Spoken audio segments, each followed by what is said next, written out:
Welcome back, everybody. Ready to dive into some more of these paranormal stories you sent in? Always ready for a good mystery. Well, we've got plenty of those this time around. We're going to be looking at Paranormal Bedtime Stories, Book 3. Oh, yeah, I've heard of that one. Lots of personal accounts, right? Exactly. People sharing their own experiences with the paranormal. Everything from Bigfoot to aliens, ghosts, you name it. I think it's really interesting how the author emphasizes that so many people keep these encounters to themselves. Oh, yeah. They even mentioned one guy who waited like a whole decade before sharing his Bigfoot sighting because he was afraid people would make fun of him. That's understandable, though, isn't it? I mean, imagine trying to explain some of these things to someone who doesn't believe in any of it. No kidding. Makes you wonder how many other stories are out there just waiting to be told. But okay, let's get into it. Starting with, well, how about Bigfoot? Always a classic. Right. There are some really strange ones in here. One that stood out to me was about a woman who saw a Bigfoot, and she claims it like shape-shifted into a bush. Shape-shifted. Yeah. And get this, she says bushes in that area don't even grow that tall. That is strange. You know, it could be a case of mistaken identity. Maybe she was just startled and thought she saw something that wasn't really there. Maybe. But then again, maybe there's something more to it. Some people believe Bigfoot has those kinds of abilities, right? You're right. A lot of Native American traditions describe Bigfoot as having supernatural powers, so who knows? Okay, here's another one that's just creepy. A man disappears from a pontoon boat. Witnesses say he was like lifted overboard. Lifted, like by something. That's what they claim. And it gets weirder. The divers who were searching for him, they started acting really strangely, almost like they were in a trance. Oh, wow. Wait, didn't they also mention something about strange lights under the water in this story? They did. Yeah. And there were those weird markings found on a nearby ranch that supposedly had radiation in them. It's all so bizarre. It really makes you wonder if it's all connected somehow. Right. Like, what if there's more than one type of Bigfoot encounter? Maybe some are harmless, and then there are others that are, well, not so friendly. That's a really interesting thought. I mean, there are so many different stories and interpretations out there. It's hard to say for sure. The book also mentions this recurring story about the roaming prospector at Philmont Scout Ranch. Oh, yeah, I've heard of that one. He appears to campers and tells them stories and then just vanishes into thin air. Exactly. It's like he's a ghost or something. Always in that same location, too. You know, it could be what they call a residual haunting, a replay of past events, kind of like an echo in time. Okay, let's switch gears for a minute. How about those alien encounters? Now we're talking. There's one where these hunters, they're out looking for elk, and suddenly they see a UFO and maybe even some aliens. Seriously, what did they see? They described this huge structure just hovering there, and then poof, it was gone, just vanished. Wow. It's interesting how many of these stories connect alien sightings with the natural world. Some people think that maybe the presence of extraterrestrials could be affecting wildlife. Huh, I never thought about it that way. There are some researchers who are looking into that connection. Who knows, maybe there's something to it. Okay, get ready for this one. A woman gets abducted at a lake. Oh no, what happened? So they find her car in the most impossible spot, on top of fallen logs, totally surrounded by trees. Hold on, how do you even get a car in a place like that? Exactly. It just doesn't make sense. And get this, her car and clothes were covered in this like glittery sand. Okay, that is bizarre. And then there's the phone call. Her relative claimed they got a call from her during the abduction, but her voice sounded like she was underwater, all distorted and weird. Oh man, that's creepy. Right. It's like something straight out of a movie. All those classic alien abduction signs. Yeah. The impossible location, the strange material, the distorted voice. Makes you wonder what really happened to her. There's another abduction story that's pretty interesting. This woman was delivering a package to a remote location. Okay. The author mentions the homeowner being a witch, but we're not saying that's true or anything. Right. We're just telling the story as it was shared. Right, of course. So this woman sees the valley floor open up. Like it splits apart. And then there's this bright light and all these little orbs flying out. She waits a while, and then she sees the orbs come back and go back into the same opening. Whoa. Like a portal or something? Maybe. It's a pretty common theme in paranormal stories, right? These hidden openings or gateways leading to somewhere else. Okay, let's move on to something a little different. How about a good old-fashioned ghost story? I'm always up for a ghost story. This was pretty classic. A maintenance guy hears his boss clearing his throat in an empty room, even sees the door close behind him. But when he goes to check, No one's there. Ooh, that's spooky. Sounds like a poltergeist, maybe, mimicking someone familiar. You know, poltergeists are often associated with places that have seen a lot of strong emotions, maybe even trauma. Then there's this girl who keeps having the same nightmare about a man in blue jeans and cowboy boots. Years later, she meets this man, and it turns out he was involved in a murder. Wow, what are the chances? Could that be premonition, like a glimpse into the future? It's definitely possible. Some researchers think those kinds of dreams are real, that people can actually see future events. I've heard of that. It's pretty fascinating. What's really catching my attention, though, is how certain locations seem to attract all sorts of weird activity. What's standing out to you so far? For me, it's those alien encounters. The thought that there could be hidden UFO bases right here on Earth. It's mind-blowing. But you're right, it is interesting how a lot of these stories happen at Philmont Scout Ranch or the St. James Hotel. Those are both places with a lot of history and a lot of paranormal stories already associated with them. Plus, there's that recurring element of missing time, unexplained sounds, things moving on their own. It's definitely weird. Why do you think some places are like that? Like magnets for paranormal activity? Well, some people believe it's got to do with the energy that's imprinted on those locations, like traces of past events, or even some theories suggest these places could be interdimensional gateways. Interdimensional gateways, so like portals to other dimensions. Exactly. We don't know for sure, but it's an interesting possibility, isn't it? It's like these stories are pieces of a puzzle, and we're trying to figure out the bigger picture. And we've got a lot more pieces to look at. There are so many more stories in this book. I can't wait to hear them. What's next? Let's see. We've got stories about angels, a possessed car, even some pretty intense accounts of people going to hell. Things are about to get really interesting. I'm ready. Let's dive in. So there's this story about a woman who felt like she was being guided by angels to help people. Yeah, that one really got to me. She warned a bartender to check on her son, and it turned out he was almost kidnapped. Oh, yeah, I remember that. And the part where she gave away her dining set to this newlywed couple who needed one. It's like she just knew what to do, you know? Right, like some kind of intuition or something.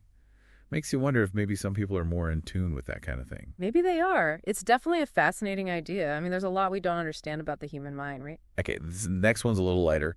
It's about a possessed Mustang. A possessed car? This woman claimed her car, a Mustang named Christine, would only start if she treated it a certain way, like it had a personality or something. That's funny. I've never heard of a haunted car before. Haunted houses, sure, but a car. I know, right? It's like haunted dolls, but bigger.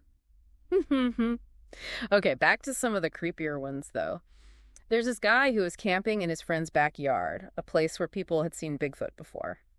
And he wakes up feeling like he's floating and gliding down a hill. Floating? What do you mean? Yeah, that's how he described it, like he was outside his body or something. And then he sees this being watching him. What kind of being? He said it looked familiar, almost like another version of himself. Ooh, that's weird. Like a doppelganger? Maybe. Or something from another dimension. Those doppelganger stories are pretty freaky. There are all sorts of theories about them. Some people think they're bad omens. Remember the St. James Hotel? There's another story from there about a housekeeper who felt like someone was pushing him into a refrigerator. Oh, yeah, that one was creepy. It's one thing to hear noises or see shadows, but to actually feel something touching you, that's different. Back to Philmont Scout Ranch. There's this story about a scout who almost got caught in a mine collapse, but he heard a voice telling him to run. Like a guardian angel or something. Maybe. It's like something was looking out for him. There's another one from Philmont about this artist who disappeared from Uraka Mesa. That place is supposedly full of strange magnetic anomalies. And isn't there a legend about a portal to the underworld there? That's right. This guy's journal entries are really weird. He talks about this blue mist and a voice calling him closer. Then he just vanished. It's like some places are just more open to that kind of thing. Like the veil between worlds is thinner. I've heard people say that. It's a pretty compelling idea. We've been talking about Bigfoot, aliens, ghosts. But there are even more types of stories in here. You're right. It's like the paranormal world is just as diverse as the regular world, you know? This next story is, it's pretty intense. A woman believes she went to hell. To hell? Not once, but twice. She had this horrible nightmare where she saw all these gruesome things and felt this overwhelming dread. Wow. Do you think dreams can be like portals to other dimensions? I don't know. It's a scary thought, isn't it? Definitely. And it's even scarier that she had the same nightmare a year later, like it was trying to tell her something. Okay, this next one is about skinwalkers. Skinwalkers. A couple saw this mountain lion walking on 2 legs, and they believe it was a skinwalker. Aren't those like shape-shifting creatures from Native American folklore? Yeah. They're supposed to be really dangerous, and there's this theory that someone might have hired a skinwalker to scare this couple away. So like the danger isn't just the creatures, but the people who might be controlling them. It's pretty freaky to think about. Speaking of unsettling, there's this woman who felt someone grab her arm while she was sleeping. In her sleep. That's terrifying. And guess what? It turns out she was sleeping in the same bed where the previous tenant had died, the landlord's wife. Oh, wow. So maybe it was her ghost? It's possible. And there's another story about a security guard whose father, a Vietnam vet, kept feeling someone grabbing at his legs from under the floor of his cabin. Under the floor? Yeah. And her husband felt something slam into the floor beneath him, too. Like, whatever it was focused on that spot. It seems like there's no end to the different kinds of paranormal experiences people have. And we're just scratching the surface. There are still so many more stories to explore, all pushing the boundaries of what we think we know about the world. It really makes you wonder about the people involved in some of these stories, too, doesn't it? Oh, yeah. Like, remember that story about the police officer in New York? The one who saw those ghosts marching through the alley? Yeah. He even had somebody back up his story. But turns out he was using those ghost sightings as an excuse to rob businesses. Oh, yeah, that's right. I guess not every strange event is paranormal after all. Sometimes there's a much simpler explanation. Okay, this next one is, well, it's pretty disturbing.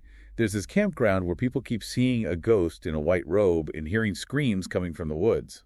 Isn't that the one where they say a priest was caught molesting children and the parents hung him from a tree? That's the one. They even cut the tree down to try and stop the haunting. It's almost like the energy of that event is just stuck there. A residual haunting, they call it. Speaking of creepy places, there's this abandoned house in Florida.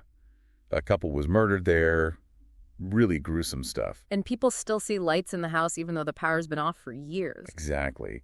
One person even saw lights upstairs, went to check it out, and the lights were gone.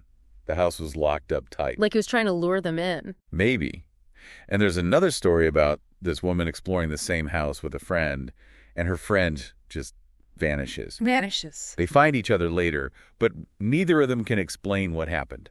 Like they were transported or something. That's so unsettling. To think that something could just mess with you like that without you even knowing it. Okay, let's switch gears again. There's this story about a woman who found a voodoo doll in a corporate meeting. A voodoo doll in a meeting? Yep, and afterwards she starts having these horrible nightmares. Her pastor actually told her to move. Did it work? She said she hasn't had any problems since. It's a reminder that not all paranormal stuff is about ghosts or Bigfoot or whatever. Sometimes it's about people and, well, the bad things they might do to each other. Yeah, that's a good point. Okay, this is kind of a weird one. This girl, when she was younger, kept seeing a clown hand floating around her house. A clown hand, just the hand. That's what she said. Nobody else ever saw it, and her parents don't even remember it happening. Do you think kids are just more sensitive to these things? Like maybe they haven't learned to ignore it yet. It makes you wonder what else we might be missing, right? Yeah. Because we've been told it's not real. Absolutely. This guy was driving home late one night and saw a witch in his rearview mirror. Witch. He swears it's true. He said his car started speeding up on its own and he couldn't get it to stop. He thinks the witch was controlling it. Whoa, that's crazy. So, like, magic can mess with technology. Who knows? But it definitely makes you think, oh, I love the one about the headless horseman. The guy driving through the canyons. Yeah, that one always gives me chills. Especially the part where the horseman just disappears. And it's supposed to be the ghost of Black Jack Ketchum, right? The outlaw who was decapitated. That's the story. It's like, are these legends based on something real? Or did people just make them up? You know, out of all these stories, the one that really stuck with me is the one about the woman who kept getting these urges to help people. The one with the bartender and the dining room set. The one who felt like she was being guided by angels. Yeah. It just, well, it makes you feel like maybe there's some good out there, too. Like, even if there are all these scary things, there's something positive trying to balance it out. I like that thought. It's easy to focus on all the creepy stuff, but maybe we need to pay more attention to the good stuff, too. Well, we've covered a lot of ground tonight. From Bigfoot to aliens to ghosts to well, just about everything in between. It's clear that people are having these experiences, and they're willing to share them, even if it means risking ridicule or disbelief. And that's really what makes these stories so powerful. They make you question everything you thought you knew about the world. Are they just stories? Mm-hmm. Or are they glimpses into a hidden reality? It's a question we're all left to ponder. And maybe that's the point, to get us thinking, to open our minds to the possibility that there's more out there than we can see or understand. Thanks for joining us on this deep dive into the world of the paranormal. We'll see you next time for more explorations into the unknown.